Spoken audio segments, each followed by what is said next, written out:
Easy and tasty rajma కర్రీని ఎలా చేసుకోవాలో చూపిస్తానండి. చాలా అంటే చాలా ఈజీగా ఉంటుంది. నాన్ వెజ్ కర్రీతో పాటు పోటీ పడుతుంది. అంత బావుంటుంది నాన్ వెజ్ కర్రీ లాగా. ప్రాసెస్‌లోకెళ్ళిపోదాం. ఫస్ట్ అయితే రాజ్మాని అయితే నైట్ అంతా లేదంటే 8 అవర్స్ అయినా నానపెట్టుకోవాలి. ఈ నానపెట్టుకున్న రాజ్మాని తీసుకొని కుక్కర్‌లో వేసి 5 విజిల్స్ వచ్చేంత వరకు ఉడికించుకోవాలి. ఇప్పుడైతే కడాయి పెట్టేసుకొని కడాయిలో ఆయిల్ వేసేసుకొని ఇందులోకి మనం స్పైసెస్ అయితే యాడ్ చేసుకుందాము.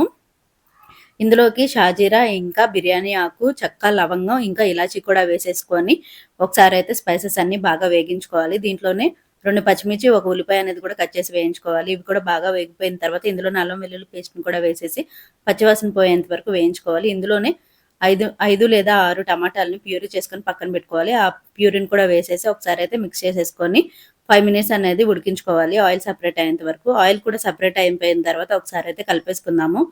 ఒకసారి అయితే కలిపేసుకున్న తర్వాత ఇందులోకైతే మనం కారం, ఉప్పు అనేది యాడ్ చేసుకుందాము. కారం కూడా వేసుకుని ఇందులోకి కొంచెం సాల్ట్, ఇంకా పసుపు, ఇంకా ధనియాల పొడిని కూడా వేసేసుకొని ఒక్కసారి అయితే కలిపేసేసుకొని ఆయిల్ సెపరేట్ అయ్యేంత వరకు అయితే స్పైసెస్ అనేది వేయించుకుందాము.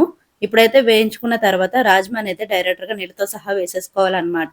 మీకు కావాలంటే కొంచెం వాటర్‌ని కూడా వేసేసుకోవచ్చు.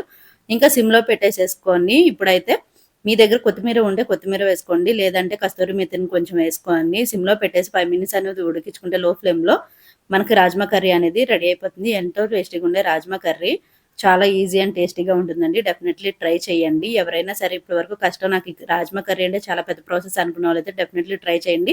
Thank you for watching. ఇంతేనండి.